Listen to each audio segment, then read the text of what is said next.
Hello, everybody. Welcome back to Perception Inception. If this is your first time, I'm Jonathan O'Connell, and I am here to help you train your animal, which is you. You. You're the animal. I'm the animal. Um, I started this little series, I don't know, mostly just kind of like a video uh, blog about my thoughts on how we can kind of figure a way to think about ourselves in a way that benefits ourselves instead of just um, trying to think of our thoughts and our habits and our tendencies, and instead of thinking of it as like evil or something we should be ashamed of. I want to try to help people to think of things in a way that is beneficial instead of something that's just gonna depress the masses. So this would, I guess, be my second little uh, episode. I'm gonna keep it short, but I just wanted to probably reiterate on a few things um, about your animal. Uh, you got to understand that we humans are just as animals, every other animal out there. Um, I think the only difference is we have these thoughts to allow us to think that we are fully conscious beings and we're uh, forever self-aware. I don't know if you've ever watched a group of people do something so dramatically stupid, selfish, and just outright wrong. You know that this is not true. You know that we're not all conscious. In fact, I would beg to argue that most humans are unconscious beings with sparks of consciousness that, you know, could be within our DNA. Things from, like a lot of animals have, like, when they're born, they know how to survive. And I think humans are a lot of the same way, except now we're born into a world that is almost impossible to actually understand with technology. And I mean, if you break it down, every bit of technology, blah, blah, blah, every bit of technology is actually very simple. It's just a ton of very simple things put into sequence or parallel of each other and allows a computer to do thinking that humans would normally do. Automation, it allows it basically replaces humans if we're completely honest. We have created machine that basically replaces what humans would normally be doing. But to be fair, some of the jobs that they've made robots for and such is definitely a good thing that humans don't have to do that anymore, because a lot of it, you know, a lot of like mining and things. And then you also have to wonder how necessary is a lot of these things anyway. But back to it, we're we're wild animals born into a very unfamiliar world. So from the get go, none of us feel like we're where we belong because we're so out of our element anymore by man made crap, I'll say. I call a lot of it crap. Yes, I have a lot of it. I still refer to most of the stuff I own as crap, unless if it's helping me in a very specific need of my life or of my money earning, like all the tools I have in my garage, the things I use to grow plants and medicines. um, if you break it all down, having these things to do things for yourself saves you an exponential amount of money. And that's what humans are supposed to do. We're supposed to take hold of our own lives. We're supposed to be self-reliant, or at least, learn to throughout our lives to be self-reliant. And that's where we have like our tribal instincts come in, because we know we can't do everything by ourselves. So we have to create these tribes or groups of people who think similarly enough to where we can delegate tasks to each of us, and we all kind of help carry each other through difficult times in life and make it to where we aren't constantly straining. But so on this idea of humans being just as wild of animals as bears and all this other thing, look at a bear in captivity. It is quite different from a bear in the wild, and we are no different. You put humans in the wild and we do what humans do.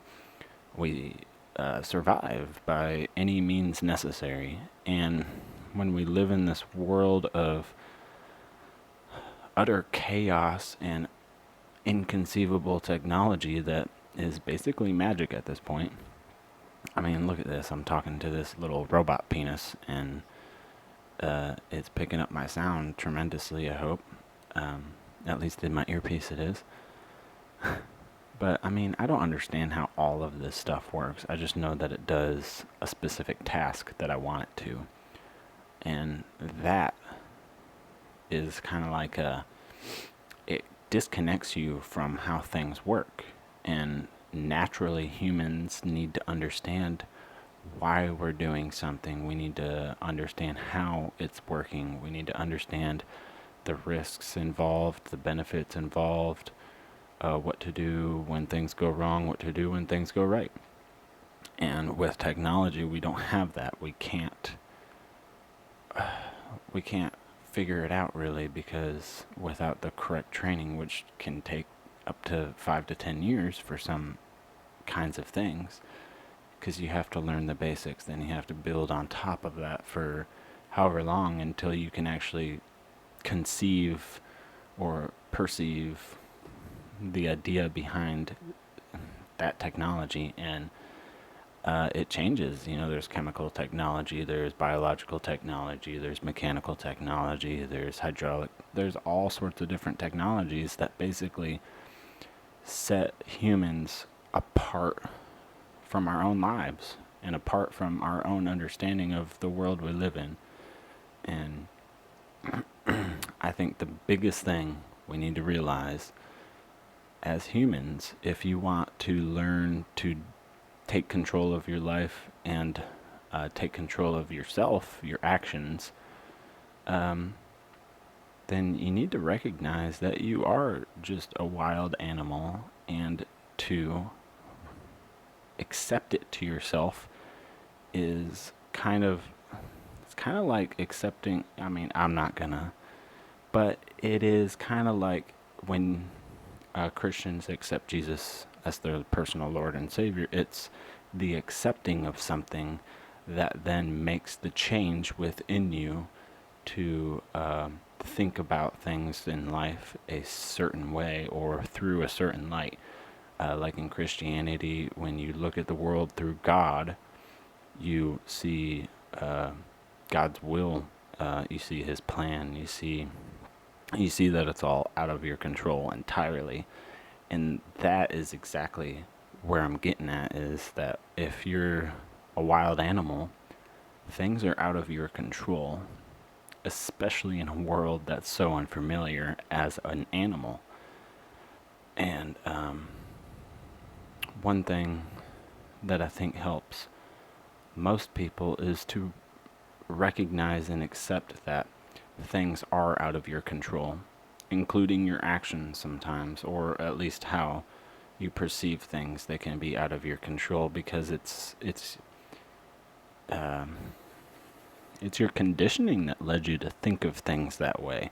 It's not specifically who you are. It's okay, what have you dealt with at a young age? What did you deal with while you're growing up in your teenage years, your young adult years, and wherever you are in life? Everything that happened before now, that point where you're dealing with something, basically constructs how you deal with that thing when you get there. So to recognize and accept that what happens essentially is out of your control. And also accepting that when things are out of your control, unless if it's something that you can do to, like, save someone's life or save your business or whatever, you need to step in and do that. You can't just be like, oh, Jesus, take the wheel. You got it. You'll do this. I trust you. He'll do everything for me. You can't be like that. You have to take the reins and do things yourself, especially when time is of the essence. And to, like, when you are going through tough times and anger sets in, those are the times when you need to be silent. It says it in the Bible probably several times. I don't know any specific point in the Bible where it says it, but I'm sure someone could chime in maybe in the comments if you know. If anyone's watching this, that is. But yeah. So that about wraps it up for episode 2 of how to train your animal, I think I called it. However you want to perceive my view of things, of humanity, of the world, that's for you to choose. I'm just giving my opinion, my insight, and if anything I say, sparks another thought or whatever, then that's awesome. That's all I'm hoping to do is help one person with getting to that next stage of their life. And I think the way that I think of things, as we are pure animals and we need to accept that things are out of our control, and all we can do is try to control our actions. We can't control our thoughts. We can't control what happens around us. All we can do is control our actions when things do happen. We get stirred up, and you just got to take a breather and realize that if you get into the negative emotion of it all, then bad things can and likely will happen, because wild animals hurt wild animals, and we're no exception. We're not perfect. We're not the robots that we have build everything for us. And the world isn't as perfect as we think it is. Thanks to technology, we think it's perfect, but it's not. And on that note, I hope you guys come back. I hope you like this. If you do, give me a thumbs up. Subscribe if you haven't. It's okay if you don't want to. But I'll be coming back with more thoughts, more insight from my mind anyway. If it's beneficial to you, that is freaking awesome. If not, then that's okay. I hope you guys have enjoyed this 13 and a half minutes of me talking all deep and intimate into the microphone. I don't know. Probably not. I'm sure you don't enjoy it. Anyway, guys, I'm Jonathan O'Connell. This is Perception Inception. Have a good night. Peace.